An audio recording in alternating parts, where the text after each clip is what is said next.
Hi, everybody, and welcome back to another episode of Carnivorous Grandma Speaks Women of Wisdom series. I am so excited to be here tonight with my new friend, Neah. Hey, Neah. Hey, Robin. Thanks for having me. Welcome to the show. So, as you guys know, I have a scripture for this show that is Proverbs 14 and 1, and I will read it. And it says, Every wise woman buildeth her house, but the foolish plucketh it down with her hands. And I always read this scripture for this show in particular because of my appreciation for women who are really looking to build a strong house, and when we choose a proper human diet or a proper way of eating, it really matters. So I know for myself that I was kind of tearing my own house down by my hand with my own hands with doing all this yo-yo dieting and all the things that I did to try to lose weight. So I'm really thankful for women that make this kind of a choice for themselves and for their families. So Nia's here with us, and we got a chance to meet Nia. So do you want to just go ahead and give a brief introduction? If you wouldn't mind, you can tell us also, how did we meet? Sure. Yeah, thanks for having me. I'm excited to chat with you today. We met it was really on Carnivore Mastermind when I found out that you were traveling to the city that I live in for work. So I live in Dallas, for those that don't know. And so, yeah, you were here for work. And so we drove up one day while you were staying and went out to eat and had some, what did we have? Prime rib, I think, and salt and water, and hung out for a little bit. So that was so cool. You're the first carnivore that I've met in the flesh. So it's pretty Awesome. awesome. That was so cool. That was awesome. And Nia, you guys paid for my lunch. I was like, oh my gosh, that's so sweet. And I got to meet her girlie, Ileana. So you guys see her sometimes. If you watch her channel, you see the little girlie. She's so cute. And Mm-hmm. what a little sweetheart she is. So that was really awesome having the opportunity to meet Nia and Ileana. And I'm looking forward to seeing you guys again in Austin next weekend. I know, we're so excited. Can't wait. Yes. So, why don't you tell us a little bit about yourself, where you're from, and just take us through a little bit of your journey? Sure. Yeah, I am. Well, I don't know where I'm from technically. I've lived so many places, but I currently live in Dallas, Texas. But I was born and raised, I grew up in Northwest Wisconsin. And so I'm a Midwest girl at heart, you could say. But I've lived in a bunch of different places. And hopefully we'll be remaining here for the time being. We really like it, right? Like it down in this area. So, yeah, my health journey started really in my 20s, when I actually kind of realized that I wanted to take responsibility for my health and start proactively trying to make changes and search for different diets to figure out what was potentially causing the symptoms that I was having. So when I was probably around 15 or 16 is when I noticed symptoms of what I didn't know at the time was sort of an IBS or an IBD type situation. So a lot of pain after eating, gas, bloating. I mean, it would sort of take me off guard. I'd be kind of like in class, and it's like kind of all the blood drains out of your head, and it's just like someone's taking a wrench and just like grinding your guts around. Like it's just excruciating. And you can't, like, it starts sweating, you can't think, like, and I would just get up and leave, without even like asking to be excused or anything from class. And it would just sort of come out of nowhere. And so when I got into my early 20s, I thought, okay, I'm going to try to look at diet, right? And just see, this has got to be something to do with what I'm eating, because it happens every time I eat. It seems to be related to the types of things that I eat. So that's the path I'm going to try. Looking down, and I was looking up the healthiest diet. What is that? And of course, plant-based stuff was the first information that I came across. And so I started sort of in that heavy grain, very little meat, low fat, plant-based realm. I read a bunch of books by plant-based, advocates, doctors, things like that, and eventually tried, complete vegetarian. I've had a couple in and outs with vegan and raw vegan,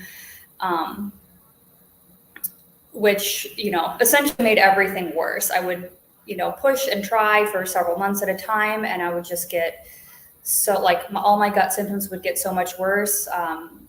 I'd be extremely constipated, couldn't have a bowel movement at all without taking something, or sometimes throwing up. Like, it was just not good. So that probably went on for several years. Yeah, it was probably about my mid-20s where I realized, okay, I pretty much exhausted all of the options on this side of the table that I can. And so the blood type diet, I think, was really what led me in that direction, because I had I was getting colonic treatments because I could not go to the bathroom from you go in and somebody gives them to you. And she's the one that recommended the blood type diet. And so she told me what my blood type was, and it was, I'm A positive. And so it told me to eat lots of whole grains, only lean meat, and really lean towards that vegetarian side of things. And so that's kind of what got me started in that. And I thought, oh, the plant-based thing's super healthy, right? That's the healthiest diet. So I experimented with all that kind of stuff.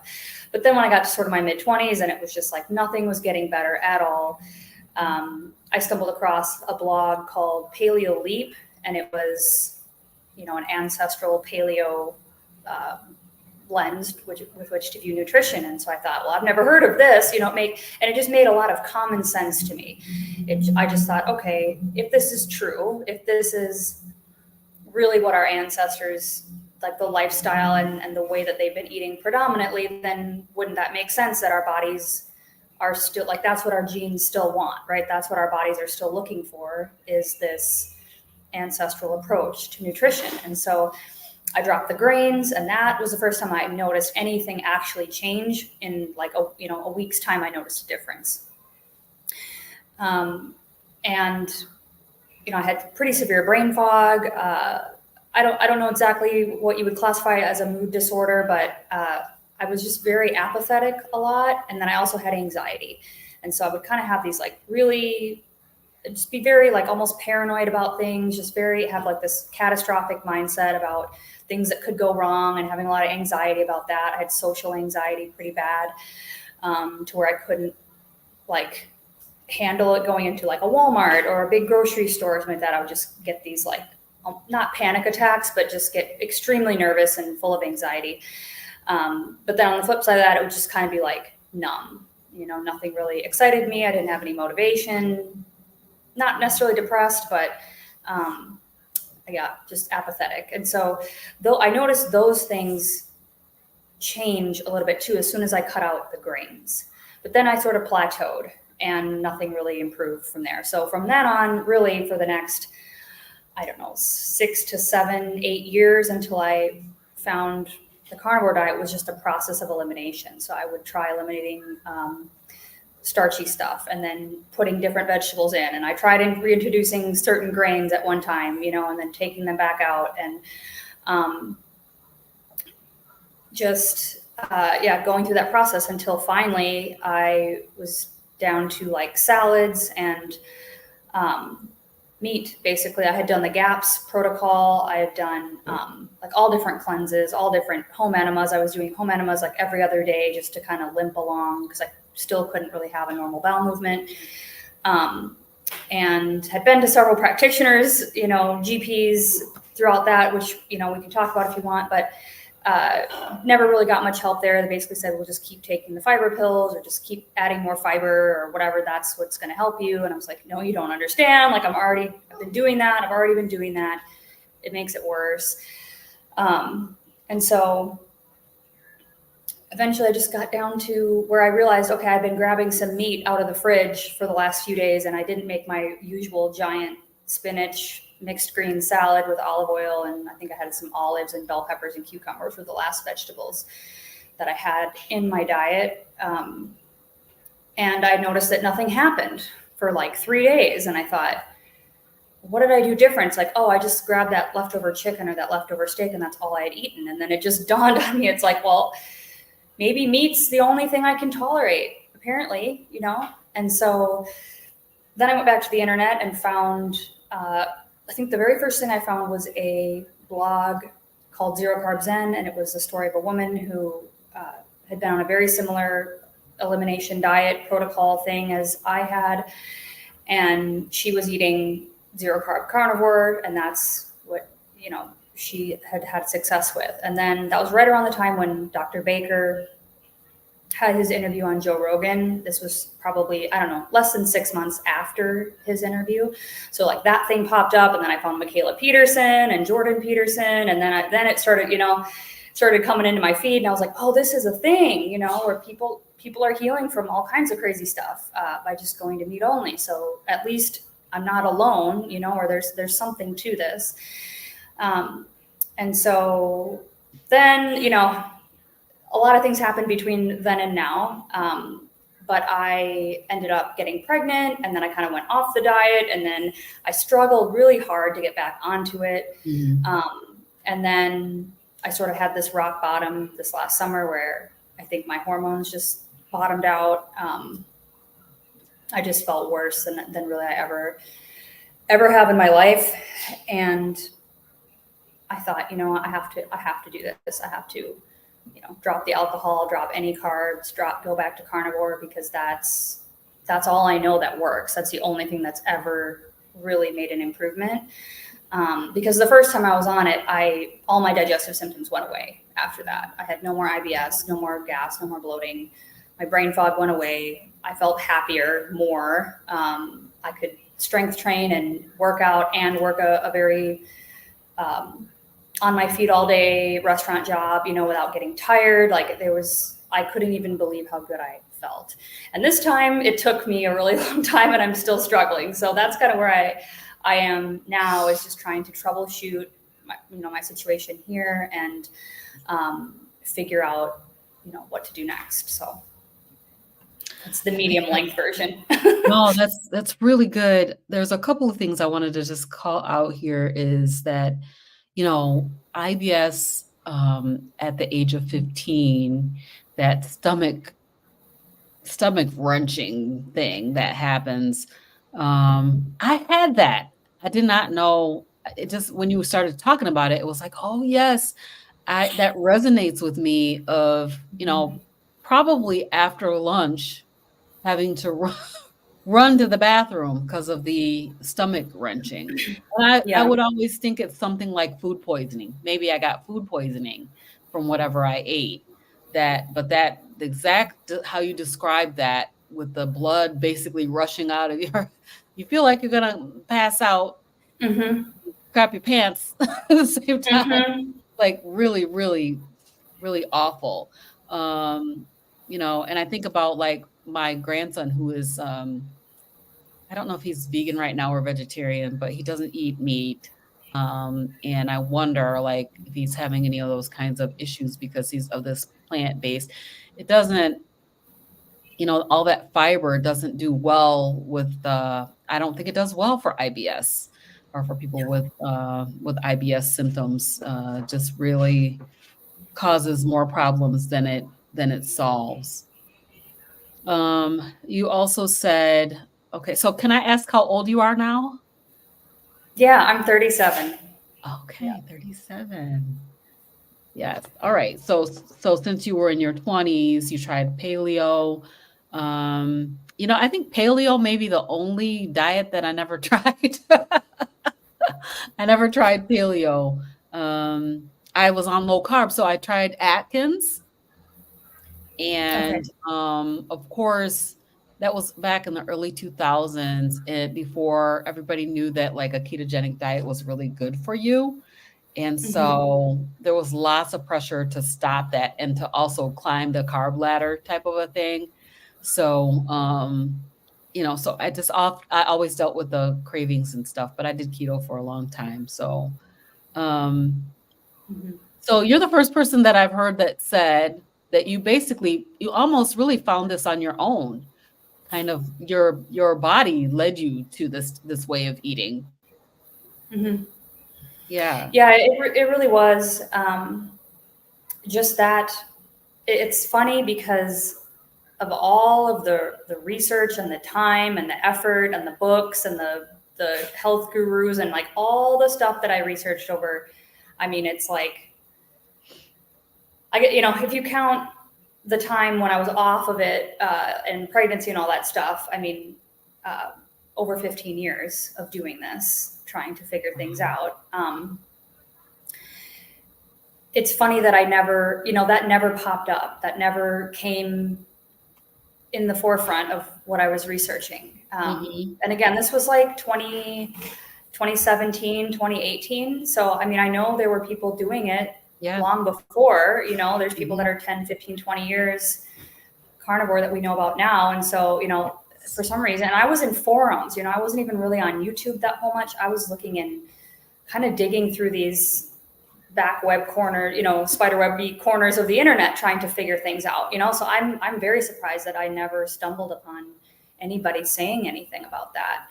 Yeah. But then when I went back to the internet and searched for it, meat only diet or something, it was like, oh, it's everywhere, kind of. So Right. yeah, but it was Yeah. intuition at the end of the day. So that's what I try to continue to let guide me. I go back and forth. I track sometimes and I like data Mm-hmm. and I like knowing what numbers are and stuff, but then I go through periods kind of like where I'm at now where I back off with the analytics and I just listen and follow, and that Yeah. seems to work out pretty well. So the interesting thing is, I hate tracking because we talked about this on Carnivore Mastermind. Yeah. I don't like it because it makes me feel obsessive. But I had an interview with Coach Bronson last weekend, and he said this, and I'm like, oh, come on, Coach Bronson, you're killing me. He said, I heard him. you fail at 100% of the things you don't track. I'm like, oh, come on. So I did start tracking.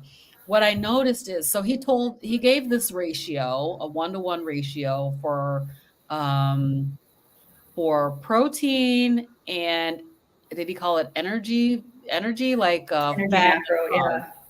right? So 1-to-1 ratio between protein and fat and carbs. So I started to try to increase that. So, going by my the body weight that I think that I should be. And I started gaining weight. So I'm up like probably about 5, 6 pounds. And I'm like, okay. So I'm gonna stay the So course though. So maybe it's just like a leveling that's happening.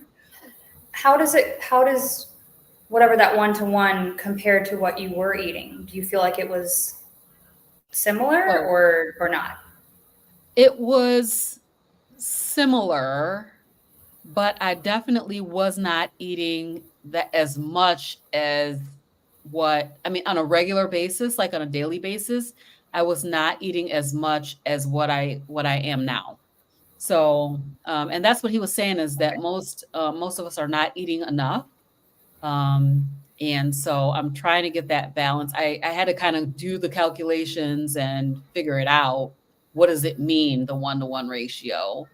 Um, and so I figured that out, and now I'm like just trying to strive for that each day. But yeah, I am gaining weight so on that. So we'll see what happens. Hopefully it's just leveling out. I thought that was a really great. I mean, I love talking with him though. It was really, really good. So Yeah, I listened to that episode. It was really good. I definitely learned some things too. And I think he said with like you start with the protein, right? And it's like 1 gram of protein per pound of lean mass lean or body mass, ideal yeah, body lean body weight, mass. right? Yep. And then you do 1-to-1. So yeah, I Yes. have people telling me quite often that I'm not eating enough, but there Mhm. again, I'm like, I don't want to eat anymore. Like if I Yeah. eat more, then I feel really tired and lethargic and just, I just feel, Yeah. Feel So full all the I don't know. time. I'm just, That's kind of I'm how just I've been doing feeling, me. like full all the time. Yeah. So, but let me just pop up this. Eclectic Kevin is here. Hey. Hey. Hey, Missy. Welcome. So glad that you're here. And then Susan Hampton is also here.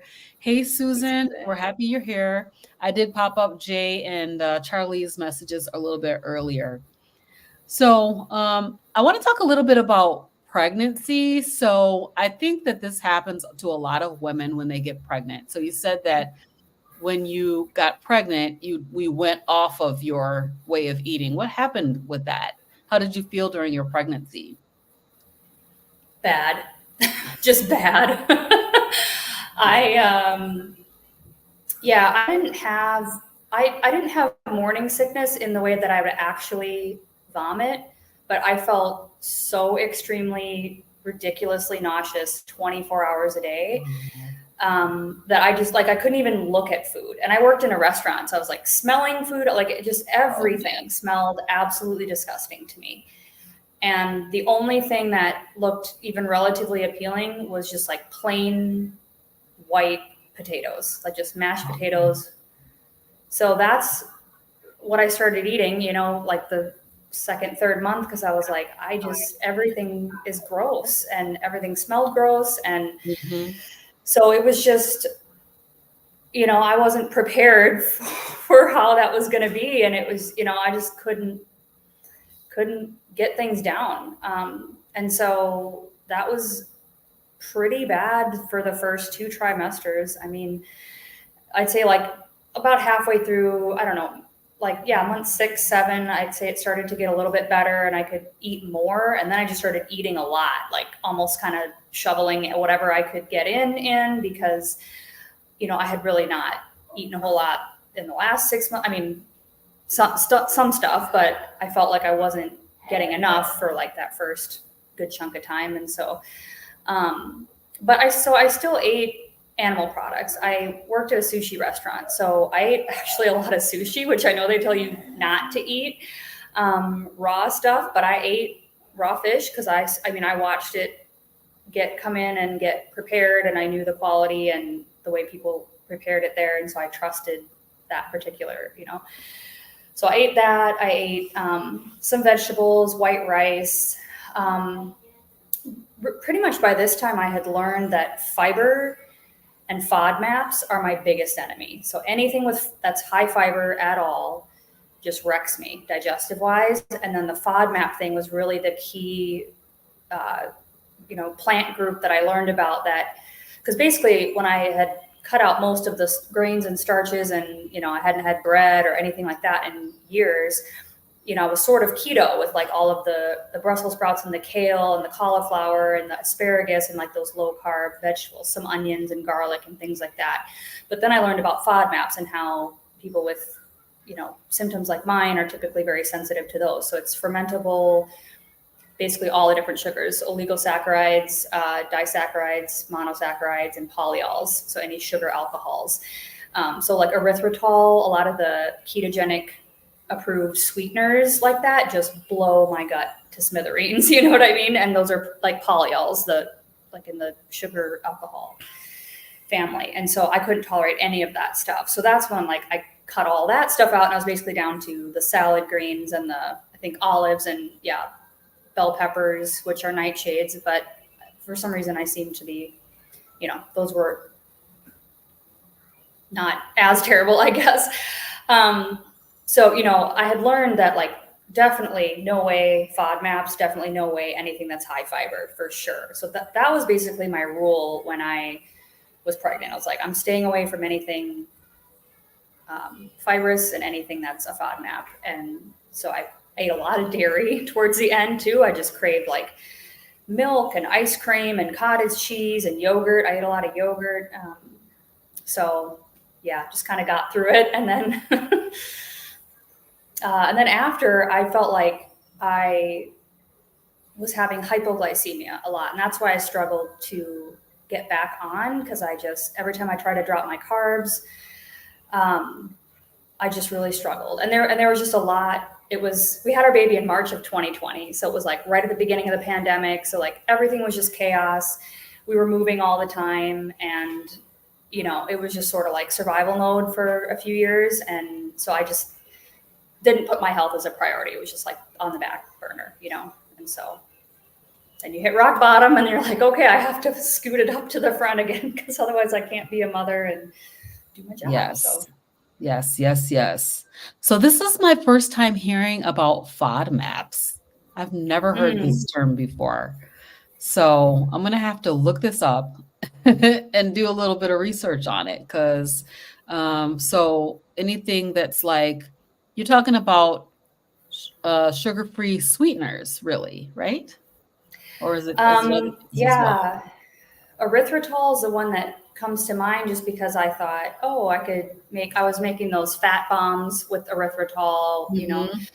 and I would just get so bloated and have so much pain after eating those. And I was like, what Okay. is it? Because I was using like coconut oil and sweetening it with erythritol and then something else. And then I read, oh, that's anything that ends in OL like that is a polyol, like a Oh, sugar okay. alcohol, something that breaks down into sugar essentially. Yeah. But yeah, all Mhm. those are different types of sugars.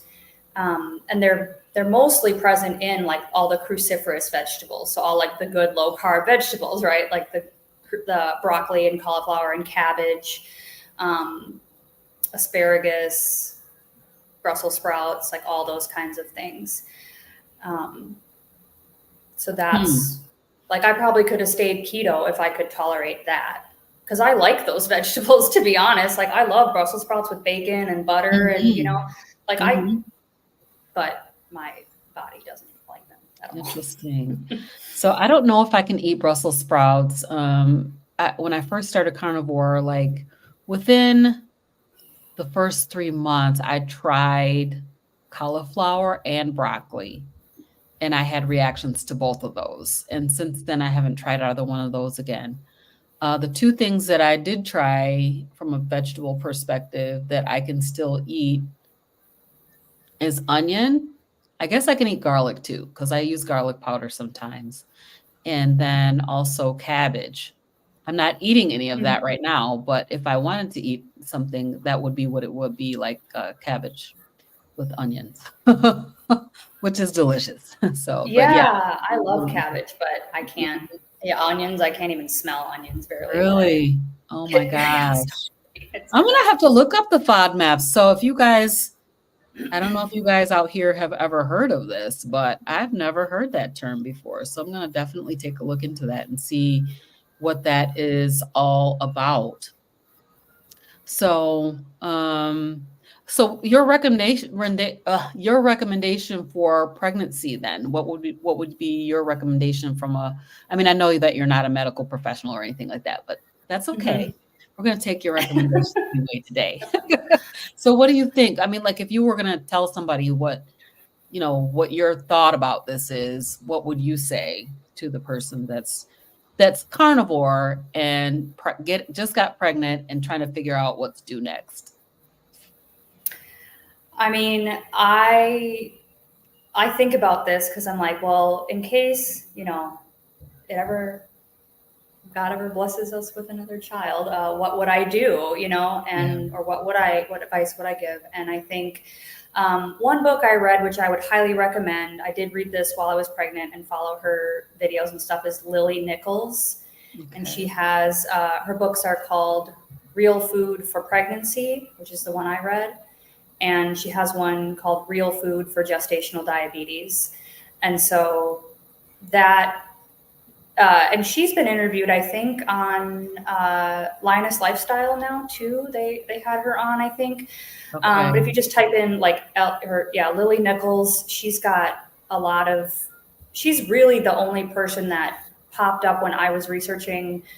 Um, like what can I do here since I just feel like garbage, and I'm struggling to stay carnivore and like I just Mhm. everything is gross. And so it's really a whole food approach, and it's heavily animal based, and she talks about it's essentially low carb, but it's not maybe like keto low carb. It's, Mhm. I think, Mhm. if I remember right, somewhere around like 50 grams a day is where she advises people to stay within. But again, you'd have to look it up and check. But her stuff, talk about well cited. There's a whole index in the back, just like hundreds of studies. Like she has literally poured through all this research to see, you know, make her recommendations based on. And so I would recommend any pregnant lady out there look at her work and kind of go off of that, because I found that to be the most helpful and the most encouraging as far as, you know, embracing animal products and fat and things like that. I don't think she is a proponent necessarily of a strict carnivore diet from what I remember for pregnancy, but there again, we know there's women that have done it and have breastfed children on it. And when you think ancestrally, because I asked Dr. Berry this question when I talked to him, because I was like, you know, should I put my kid on this? I mean, should I be, you know, what should us moms be doing? And sort of in that context too, like pregnancy and breastfeeding. And, you know, that was his answer, is like, well, think about it, you know, like what would we have done way, you know, 350,000 years ago or whatever? We would have been eating whatever was hunted, and there was probably some plant material in there, you know, every once in a while, but we would have been animal based, and we would have, you know, obviously we were able to reproduce fine and have healthy babies and have healthy births and all that. So, but now that I've been through that experience, I give people a lot of grace, you know, because it's, at least for me, it was pretty rough. It was pretty rough, and it was just sort of like get through the next day type of thing. Yes. So it can be challenging. I mean, I guess my question is around that. Was it like, what made you think to go back to your, I don't know if you went back to your prior way of eating or to change your way of eating. Were you worried about the health of the baby, or was it just, you know, you're just trying to eat whatever you could get down and hold down because you didn't feel good? Or how was that working for you? Yeah, it was basically that. It was, I tried to make the best choices that I could, again, with this whole idea of like listening to what my body's craving, but it's just, everything's just so weird. You know, I felt like I was in a different body, to be honest, because because you're autoimmune, because everything that I had struggled with was like sort of autoimmune related, right? The gut problems, I had psoriasis, which I still have on and off. I still have some currently. And, you know, just like super sensitive skin, all that kind of stuff is autoimmune. And so when you get pregnant, your immunity goes down naturally because your body's adapting to something foreign growing in your womb, right? And so in order to not attack that, your immune system naturally drops. Why they tell you don't eat raw food or oysters or, you know, undercooked meat and stuff like that, because you're more susceptible to things. And so I didn't get reactions to certain foods like I did before. So I found I could tolerate more things with less discomfort than I could before I was pregnant. And so that actually kind of gave me hope. And I thought, oh, maybe I have healed, you know, because I was on it for about 11 months before my pregnancy. And so I thought, well, maybe I'm good now, you know, maybe I can eat some vegetables, maybe I can eat some fruit, maybe I can have some dairy or different things, maybe I can have rice again. But then after the birth, I found out that was not the case, because everything got real wacky after that. So because of That's the girly over there. Ileana. All right. So Charlie says that FODMAP. But I wrote it down, FADMAP. I don't know. Fermentable. I don't know. We're gonna have to look this up, but this acronym just rolls off the tongue. I'm gonna have to go look this one up for sure. So, and then the other comment is Eclectic Cabin. I love garlic. I love garlic too. That's one thing I still incorporate, but erythritol messes with me as well.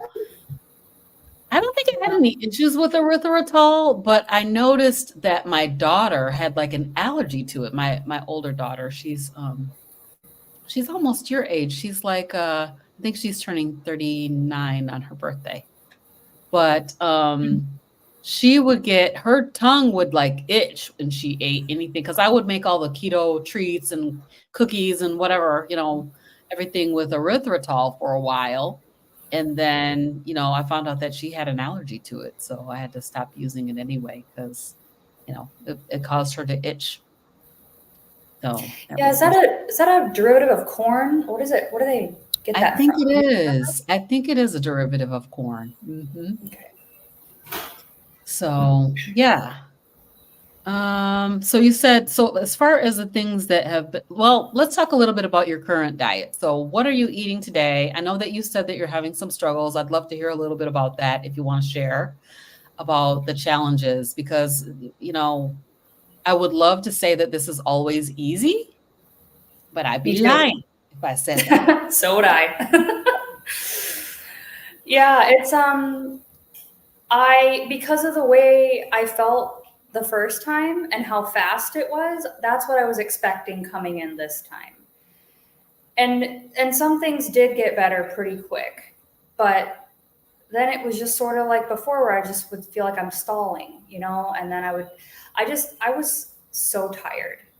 Mm, And I think again, I don't think I'm still putting all the pieces together, but I think pregnancy, obviously all your hormones change. I think something happened there because I never felt right after that.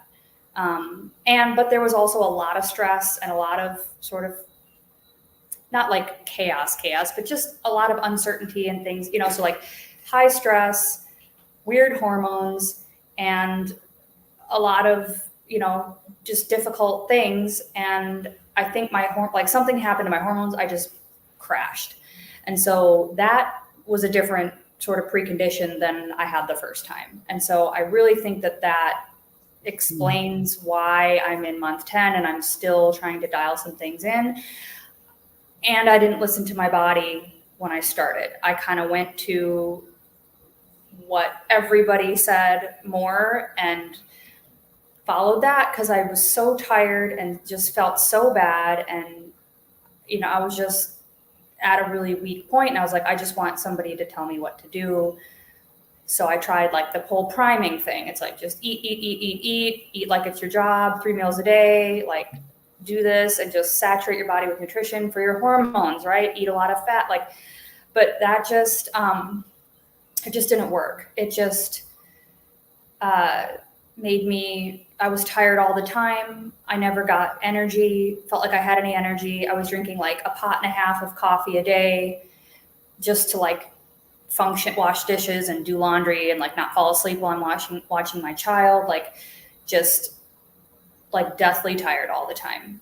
And I was exercising a lot before that, and I couldn't even do like 15 minutes of exercise. Like Ben and I were doing these not difficult, like moderate intensity 15 or 20-minute workouts, and I would just be on the floor after like the rest of the day. I'm like, I can't even get up, like I'm so tired from that, so I'm just like, and I was just eating all the meat constantly and the butter and everything, and like nothing was really budging. Like I'd have times where I felt okay, but then it wouldn't last, and so I just, by the time I got about 6 months in, I thought, okay, I don't, I need to know what's going on. Like, am I even fat adapted? I don't even think I'm fat adapted. Like, I don't know anything because I have no data. And so that's when I tried the Lion diet, because I kept thinking, oh, if I just keep cutting things out, right? That was my mentality, because that's what got me here, was just, oh, you're still reacting to a food, cut something out, And, but I didn't feel good on the Lion diet. And I kind of pushed through that 4th week to reach my goal of 30 days. And then I just sort of ate a bunch of seafood. And then I was just craving all kinds of stuff. And then I put a bunch of dairy back in, which wasn't a good idea.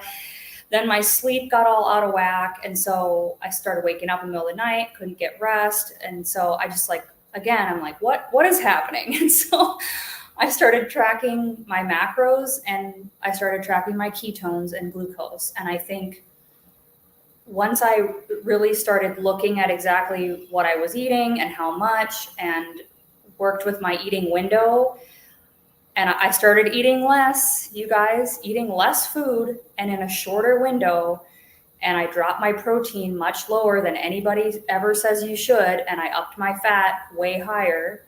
I think I was shooting for like 140, 150 grams a day. At the time, I was probably 125 pounds. So, plus that over my body weight in grams of fat per day. And I was eating about 90 to 100 grams of protein. And once I hit that 80%, like 150-ish grams a day with low protein, then I started, within 3 days of doing that, I started sleeping again. I think that's when I finally got fat adapted, because then now I feel different, and it's been what, 2.5 months or something, middle of March, April, May. Yeah, we're at the end of May. Yeah. Now I'm off caffeine. So I was never fat adapted that whole time. And it's because I was just eating. I think I was just eating too much. And I know that's kind of controversial because everybody says you're not eating enough, right? But for me, that wasn't the case. Yes. And my body could not switch over to producing ketones, and I just couldn't get the energy. And so now I'm starting to dial in my digestion, and my skin's getting better, and I have energy again, and I'm not drinking coffee anymore, and I'm not relying on alcohol or binge eating carbs or any of that stuff, and it's because I actually feel decent every day because I'm fat adapted now. And so this is more of how I felt when I started the first time. And I also realized, again, with the hormone thing, there's still some healing to go yet, but I stopped exercising. I just cut every stress related thing out, just to try to give myself a break. And now I'm just starting to add some yoga and stuff back in because I'm feeling better. So I guess your question was, what do I eat, right? Or something, but I went off on a tangent. But no, this is really good because I think this is the challenge that we have in the community in general. Is I definitely am like you, and I really just want somebody to tell me what I should do. Matter of fact, I just want to, what did you do? And then I'll do exactly that. Right. That doesn't work for everybody. So, this 1-to-1 ratio, which ends up being sort of closer to like a 70-30, I feel, for me, a 70-30. So 70% fat, 30% of not fat. And so, but again, I'm gaining weight on it. So I don't know if it's just a leveling out, okay, should I be, I don't know what to do. You know what I mean? It's like, it gets very confusing. We hear so many different voices. We hear one person saying, don't eat any plants because plants are trying to kill you. And then another person says, plants are fine. Don't listen to the person who said, don't eat plants. You know what I mean? Right. This is how it is in the community. And then somebody's over here talking about you only need to eat vegetables. Don't eat any meat. Right. Really hard. So I'm glad I'm doing the tracking. And this is what I heard you say, is that you really had to get, figure out where are my ketones at? Where's my glucose at? This is probably what, I need to do. And I pulled out my ForoCare. I have a ForoCare.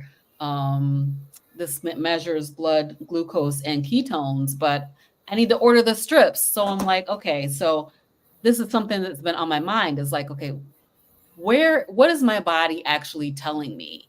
Right. Other than the fact that when I look at the scale says I've gained weight. And so, and my sleep's been out of whack. It's just stayed out of whack this entire time. It's never really been to the point where I have great sleep ever since I've been on carnivore. That's one of the things that I thought would get better that did not so far. And so I'm really struggling with that. I've tried to increase my fat, but I think the thing of it is to do something. And this is one thing that Coach Bronson did say that I really do appreciate, is do something long enough to see if it actually is helping you or benefiting you.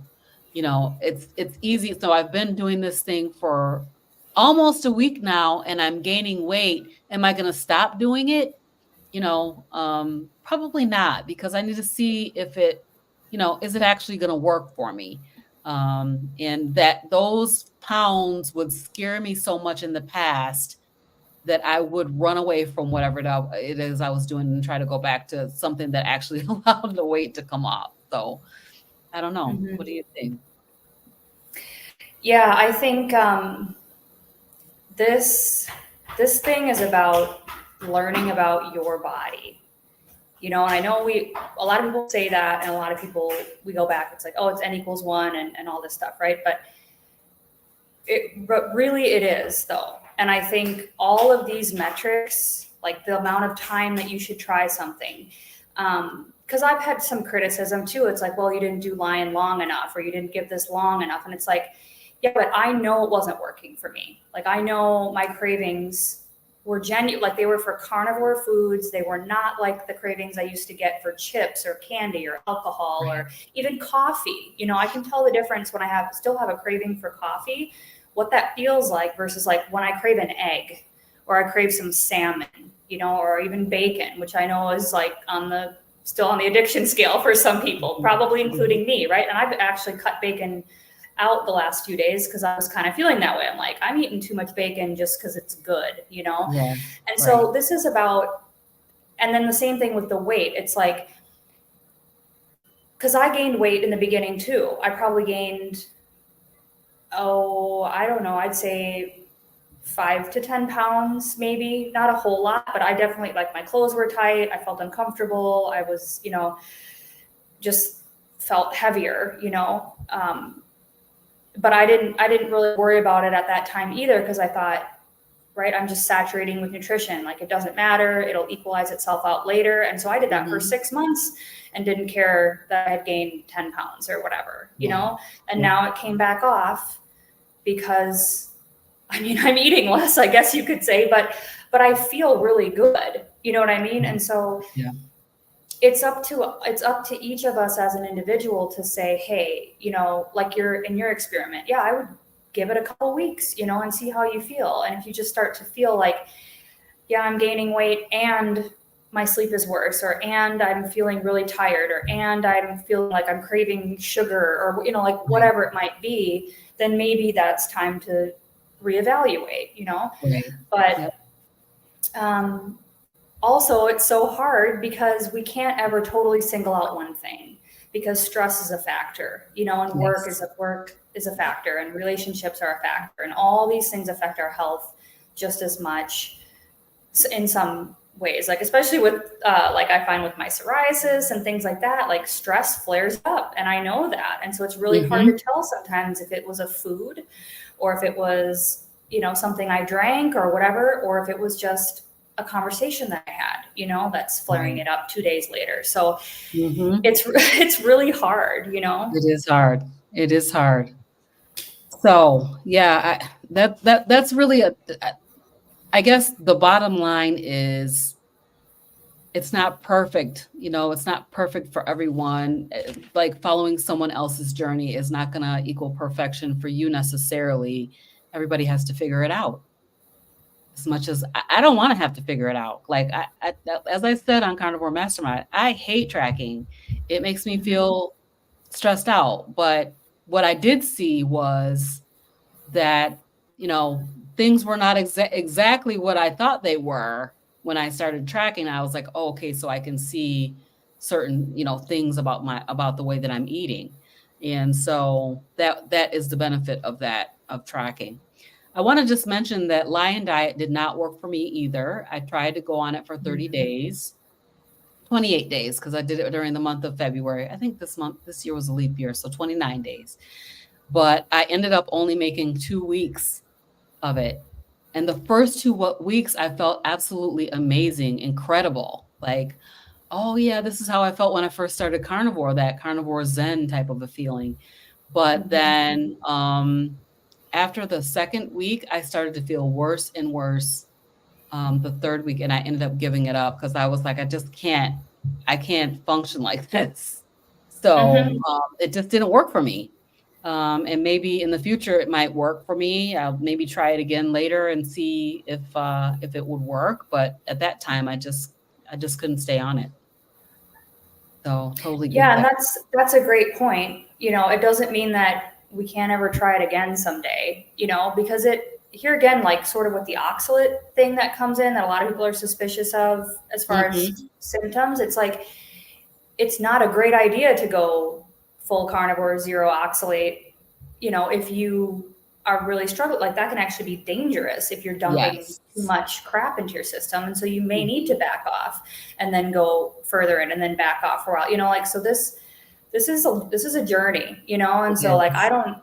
I might love the Lion diet in 5 years from now. I don't know. Maybe that'll be how I stay from then on. But as of right now, I feel better with a variety. I feel like I'm getting better nutrition that way. Awesome. Got a couple of questions here I'm just going to bring up, and lots of hellos and comments in the chat. Thank you guys so much. Hey, everybody. All right. So Charlie wants to know is, when do you zero in on what works best for you? What sort of ailments or issues do you see as being healed? Just curious what success looks like for you. Oh, okay. In terms of like, I'm good now. I can just cruise from here. I'd like my skin to be clear. I'd like to not have any more psoriasis. That's the one patch I have on my knee.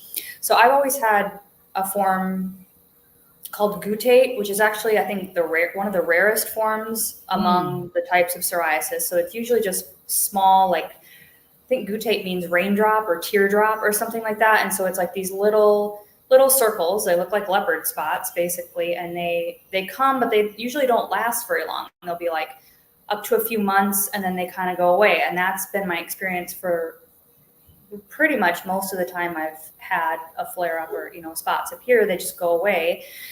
Sun has always helped a lot, but this patch on my knee I've had for almost 2 years. Wow. So it was before carnivore, and then it's actually gotten a little bit worse. I mean, well, bigger this whole time. And now since I've been in the sun and I've been running this other experiment, which I'm going to talk about soon, I kind of talked about it last night or Thursday on Carnivore Mastermind. So you'll have to go watch that to see the sneak preview. But I've adjusted something else and I'm noticing an improvement in my skin. Oh. And so should I spoil it here too? Yes. Yes. I want, like, here again, I don't want to jinx it, you know, I don't want to say this works until I've done it for a long enough period, right? But it's been, I think this is day 4 or 5 now. I'll have to look back at my phone what day I took my first picture. But I've lowered my salt intake drastically. I think, again, I was like probably over salting. I was salting to taste, like they tell you to, you know? Yes. But I just started looking it up one day and I was like, this can actually make psoriasis worse. Somebody had commented a long time back on one of my videos saying that they had psoriasis and then when they cut salt out, it went away. And I kind of had dismissed it at that time thinking, no way, like I need electrolytes. The salt seemed to be helping me. But so far that's not the only thing that's contributing, because I still see like a little bit like a flare happening, but it doesn't itch anymore, which is a big sign. So anyway, I would say that I'm quote unquote healed when I have good energy every day. I have a stable mood. I don't have to rely on caffeine or alcohol or food to feel, which I would say those things are healed, to be honest, at this point. My mood is much better. I don't need those other substances. And I don't feel inflamed all the time. So like my skin still feels inflamed a lot. I still have some digestive issues with loose stool, which was another reason I thought maybe I was doing too much salt, which has improved since I backed up on the salt. So I know what it feels like, because I was on the last time I was on this, but I was still drinking the first time. That's the only difference. And so I keep going back and thinking like, well, what was it about that experience that made it so much better? Because since I'm not drinking now, I should feel great, right? I should be, progressing faster. But I'm surely, my liver is surely dumping junk out now since I quit doing that. And, that could be affecting my skin. And so it's just kind of like taking it day by day. And success would be basically feeling like I am, minus the skin and the digestive issues. Okay. Thank you so much for that answer. I did get a question here about why the weight gain. I think I explained this. It was just, I don't know. Why the weight gain? I'm trying to do this 1-to-1 ratio that came from not Dr. Bronson, but Coach Bronson. It's one gram of protein. Is it grams? Mm-hmm. Yeah, 1 gram of protein and 1 gram of energy per pound of lean body mass. And so when I did that, incorporated that, my weight is gone up a little bit. So we'll see how it works out. I'll definitely be talking about it on my walk and talk. Yay. And then Charlie wants to know, why can't we just ask our body why it decided to increase or decrease its weight? I would love to know the answer to that. I know. We could do that. That would be Maybe in the amazing. future, that would be fun. So we're at 55 minutes. I don't know how much time you have today. There's a bunch of comments in here I'd like to pop up really quick. Sure. All right, let's do it. So Debbie is here. Hi, Debbie. 320 pounds. I'm carnivore. I eat eggs, bacon, seafood, ground beef, and lamb. I cut out really fatty stuff because of diarrhea. I keep gaining weight and stomach swollen. I try to count calories, 1,800. Any thoughts on this one? I'd be curious to know what your diet was previously. If you're saying that you're counting calories, that is indicative of, perhaps you've been doing that for a long time and maybe you've been restricting for a long time. Just because, I think Dr. Berry says this the best, just because someone is overweight doesn't mean that they're overnourished, right? It's a lot of times it's an undernourished state from being, consuming a lot of the processed stuff.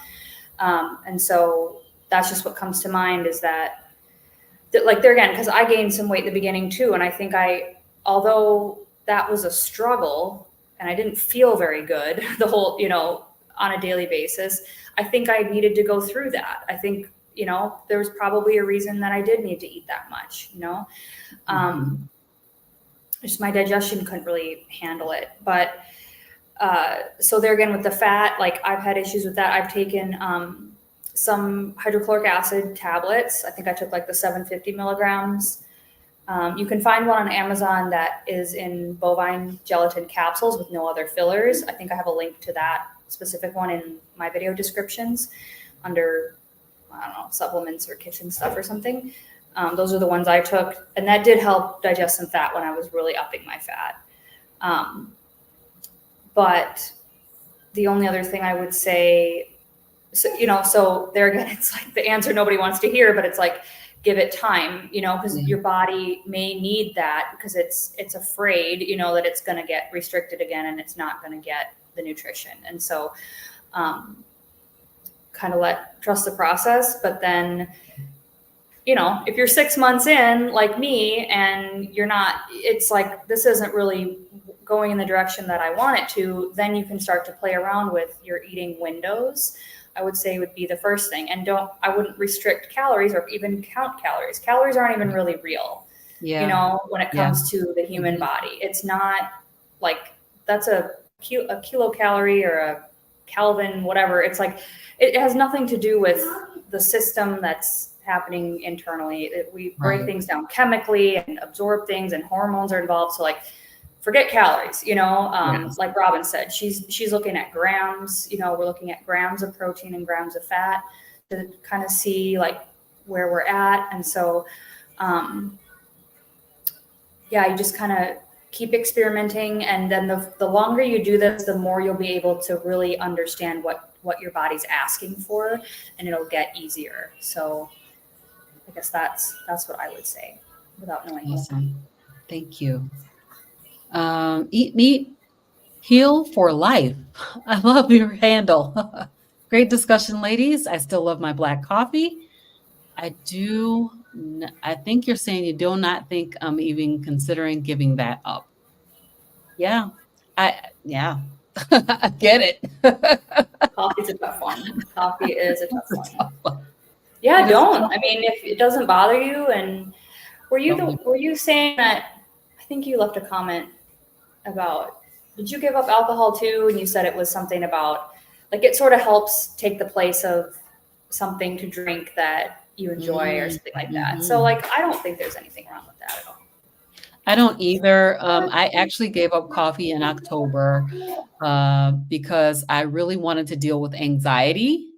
And I was hearing so many awesome stories about how coffee, people were feeling so much better. Their anxiety was so much better when they gave up coffee. And so I gave it up.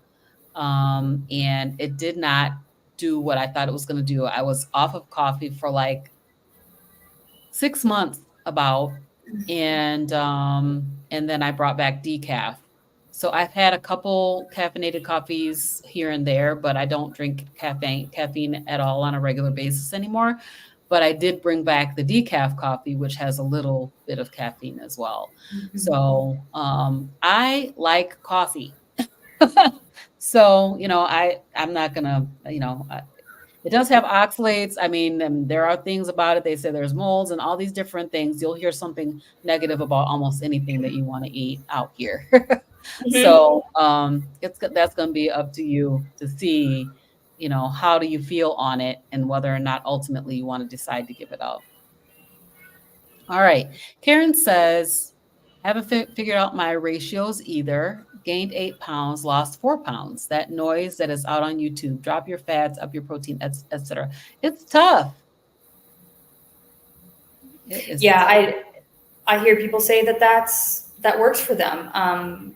Yeah, dropping the fat lower and upping your protein to tap Mm-hmm. into your body fat stores. And I think that can work. It makes Mm-hmm. sense, but probably only if you're fat adapted. I think is the key. And I Right. really that's really in my head now. I'm like, I don't know if people are always, because if you eat, and again, like I don't mean to harp on like the eat more, you're not eating enough thing, but I just think it's something to think about and be aware of. It's like if you are like I was eating so much protein, it was crazy. Yeah. And I think that's why my body, like my insulin never dropped, because it still will raise your insulin. Protein will if you Right. eat too often and a lot. And so I think there again, like that depends on the person. But for me, it was like my protein was too high and I couldn't tap in. So yeah, try both and see which one works better for you. Yes. How much time do you have, Nia? We're over an hour. Oh, I I can do usually try to like, get an hour. yeah, 15 more minutes or something Okay, like let's that. do 15 more minutes. We got lots of Okay. comments out here. I'm going to go ahead and click through some of these. So let's see here.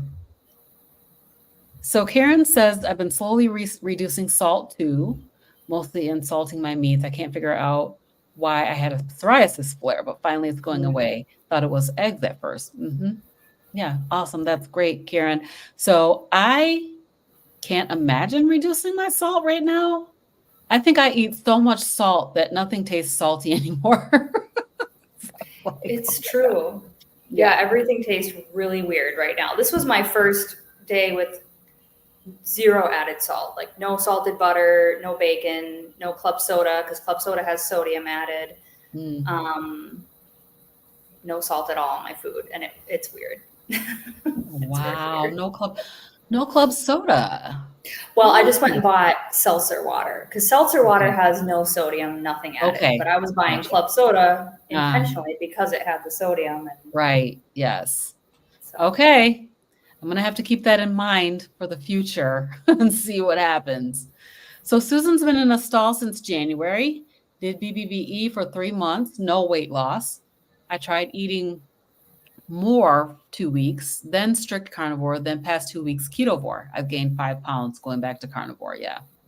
Yeah. I think a lot of times the pounds aren't real anyway. It's some kind of inflammation. I can say, so let me just mention this because I did talk about weight gain, that I ate out a few times this week. I think I ate out 3 times this week.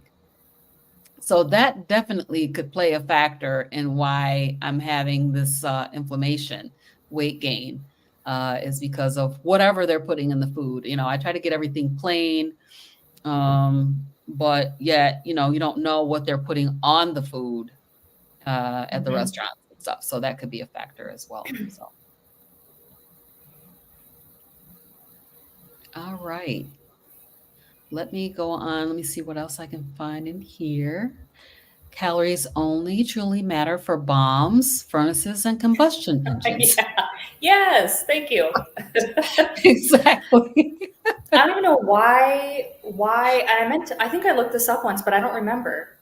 Like when did that happen? Like when did we start saying calories are a thing that I Yeah. mean, because I know you can put like a piece of food into like a whatever they call the thing where it combusts, and then they can say, well, this much energy came out of this broccoli stalk, so that's how many calories are in it. But like, when did we start saying, oh, people like your basal metabolic rate is 2,000, right? Or whatever, or Hmm. 1,200. And so women, you should only be eating 1,200 calories. Like, Yeah, so I just can't quickly remember. looked that up, and it says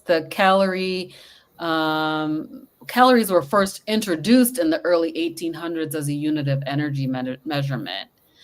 But as has been said by a variety of different people, our bodies don't burn calories. Like that's how it's been described to us. Like you're burning this many calories, but your body does not get hot enough to burn. They're actually burning Anything. those. So that the body doesn't do that. As Nia said, it breaks down things into micronutrients. It breaks it down into I don't know, whatever it needs to use them. It breaks it down into those chemical products, Mm-hmm. properties that it needs for the body, for the various parts of the body to work. So, but yeah, so that's a very good point, Cranky Carnivore Cutler. We appreciate that. It's true. All right. So Karen says coffee is the only thing I've been holding on to. I can totally get that. And Mm-hmm. then Charlie says calories are seductive in its simplicity. And the fact that eat less, move more has been standard weight loss paradigm for a long time. Absolutely. And Yeah. it's really hard to break out of that mindset. You know, when you're looking at, you want to always look at the calories. I don't know. I feel like people do Mm-hmm. because it's just, we've been there for a long time. Just like I'm thinking, Yeah. right, now, am I eating too much? Oh my gosh, I'm a little bit concerned about it because, I have to eat a little bit more to get up to that 1-to-1 ratio and that lean, per lean pound of lean body mass. Mm-hmm. So, you know, it's a little bit, it's a mind game, it's a little bit of It a mind. is. And Mhm. that's why, if I could interject this, I don't like, I've talked about this, how I love tracking and I love getting that information and knowing numbers and stuff, but it is sort of it gets to you after a while. It's a lot of work to do that every day, to be honest. And I'm sitting here on Chronometer, making sure it's like, well, is this the right selection for this type of beef that I had? Because they're different. It's like, we don't know how much is in Mhm. anything, exactly. And so, again, I think it's good to get a pattern over time. It's like, okay, because I eat about, on an average day where I feel good, 1,600 calories. And I know most people are going to say that's way too low, right? But Mhm. I feel fine. And so, I don't know. But I don't track calories. I don't even look at that as like, am I good or not? It's like, Right. how do I Yes. feel? How full am I? What are my satiety cues feeling like? What's my energy like? But it's been just drilled into our brains for so long. So I Yes. understand why it's hard for people to let that go.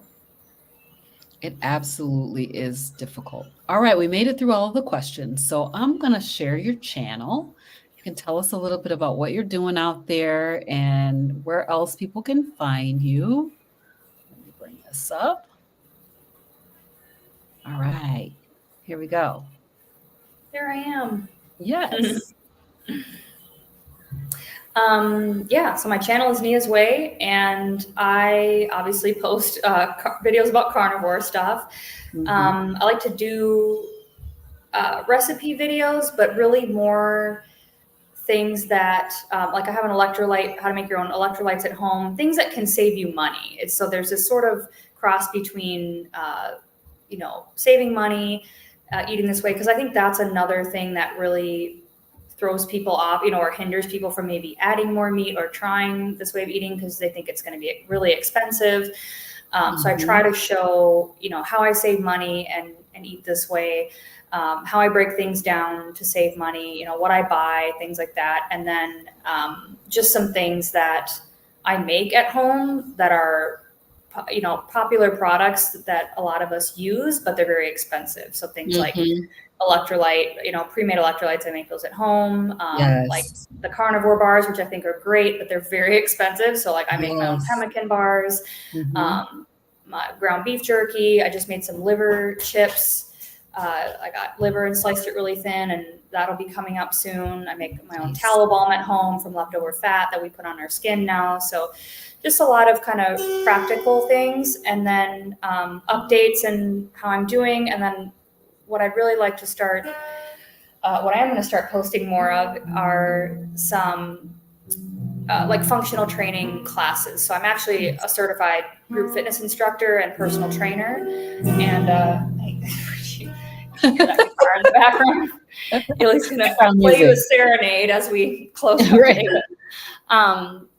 But I've been a yoga practitioner for a long time. I'm not a certified yoga teacher, but I've practiced for 10 plus years. And I really believe in the power of functional training. I think, again, like with this nutrition paradigm that we've been given, we've also been handed this chronic cardio, you know, chronic exercise paradigm as well. It's like restrict your calories, ladies, and make sure you're on that treadmill, burning at least 500 a day, you know, and like both of those are just wrong. You know what I mean? Like they whack out your hormones. It's not helping anyone. And so I kind of lived through this, right, where I sort of had this crash and I couldn't do anything. And now I'm adding in this restorative healing, functional training, more meditation, things like that. And so just a second, my bumper. Oops. And so that's what I'm going to start sharing more of is some movement classes that hopefully will help others in this space, you know, have something in that genre as well to do for fitness. I love it. Awesome, awesome, awesome. Thank you so much. I just love what you're doing out here. I appreciate Carnivore Mastermind, and I try to be there whenever I don't have other things going on, like praise team rehearsal or graduation. Yeah, the live stream. So every Thursday we go live, and we have anybody who can come join, and that's super fun. I look forward to that every week. It's fun, you guys. She has a poll out on her channel every week that you can go out there and you know, respond to the poll, and then we talk about that on the Carnivore Mastermind. So let me show her. This is Neah's channel at Neah's Way. So if you're not already subscribed to her channel, please go out there and show her some love and subscribe to her channel. Absolutely. So Neah, we really appreciate you. You're doing a good work out here. I love the way you are calculating the macros. You're calculating how much does it cost and the whole breakdowns. I'm like, she's super analytical, you guys. I was just telling her before we came on, like, your videos are really professional. They're really, really good. So I mean, a lot of time goes into it. Definitely. I don't think people realize sometimes how much we do as YouTube creators. You know, it's a lot of work. So, but it's worth it. Very good. So you guys, I think we have come to the end of the road here, and just really want to appreciate Neah for coming and being with us. This has been awesome. I can't wait to see you and my girlie next weekend. I know. At Hack Your Health. It's going to be amazing. If you guys are going to be at Hack Your Health and you see us out there, please come over and say something, because we don't know who you are. So come and greet us, and let's get some hugs going and all of that. And we're excited to meet you at Hack Your Health. So Neah, let's have you just, if you have anything else that you wanted to say, what else is on your heart to share with the folks? Man, I just it's going to sound weird, but as an introvert, I thought I was an introvert my whole life. And, social anxiety, never really felt like I connected with people, never felt like I fit in anywhere. I just love this community. I love the friends that I've made as, different creators, but also people that are subscribers of my channel. Like, it just feels really good to feel like you belong somewhere, and that people support you, and that I can do something that helps somebody else. I think so many people are suffering today and don't know that there are some very simple, free, essentially, tools that we can all personally choose and implement in our lives that can make absolutely night and day tremendous change. And so that's why I continue to share, and that's why I feel really passionate about sharing my story, is because I want people to know that there's another way. You don't have to go the big pharma way. You don't have to be stuck and dependent on all these medications and be addicted to these foods and be addicted to alcohol and have, not claiming anything as a cure here, but, look at all the mental health problems that people are experiencing remission from. Like, it gives me chills. You know what I mean? Like, we can heal, and it's possible. And so not that everybody has to be a carnivore, but it's like, give this a try. It might change your life, and therefore you can change other people's lives. And so, I'm just grateful. I'm grateful to be here with you today. I'm grateful to have met everybody and be a part of this space. So thanks to everybody. All right, you guys, we are going to leave it at that. So we will see you guys next time. Bye, everybody. Bye. Thanks.